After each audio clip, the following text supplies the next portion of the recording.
In this lesson, we'll set up some reference images to help us along the way as we begin building our character. So we'll open up a blank Cinema 4D scene. I'll hit the middle mouse button to show our 4 different views. And so what we can do now is add some images into these different views to be able to help us kind of build our model. And it's going to help us in a couple of ways.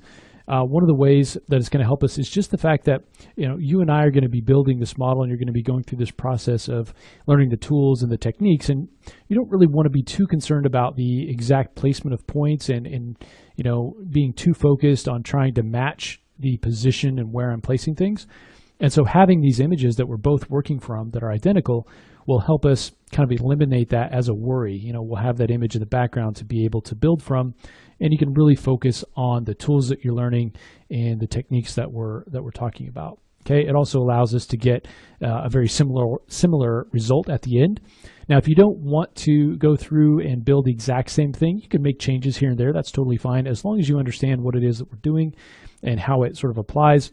Feel free to take it in your own direction. Okay. So to add an image to our view, all we're going to do is select the particular view. In this case, we'll go to the right-hand view. And I'm going to come down to Options, Configure, and it's going to come down into the Attributes Manager. And let's go to the back section. We'll go into Image. Let's navigate to the project files, and then you're going to look in Referenced Files, and let's get the side. So that'll bring that into the side. Let's do the same thing here on the front view. So go to Configure and Front. And then there are some things that you can do here with those images. You can increase the transparency, which we'll do. I'm going to take this up to maybe 70%. And we can do the same thing over here. We also might want to move this up.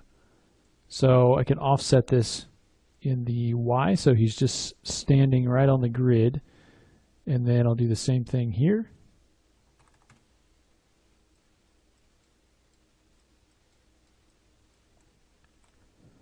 And we can also scale it as well. So if we go to Tools, Measure and Construction, you can see that he's 682 centimeters. So he's pretty tall. So we want to take this down by maybe about by half. So let me delete that measure. You can come back in here. And again, we want to go back to Configure. And I'll just take this down to 400. Do this same thing here. And then I can take that offset down, because now you can see that it's a little bit smaller. So I'll take that down to about 172.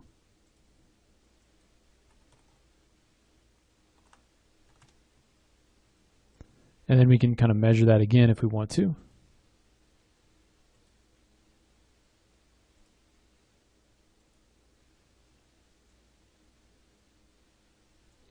So that is a little bit, he's still pretty tall, but that's okay. He's within the ballpark. So let me go ahead and actually, let's delete that. And now that we have our reference images in, well, you can see we'll have the ability to, when we build, match up the position of the different parts of the model. Okay, so let's go ahead and begin building by blocking in the shape of the body. We'll do that in the next lesson.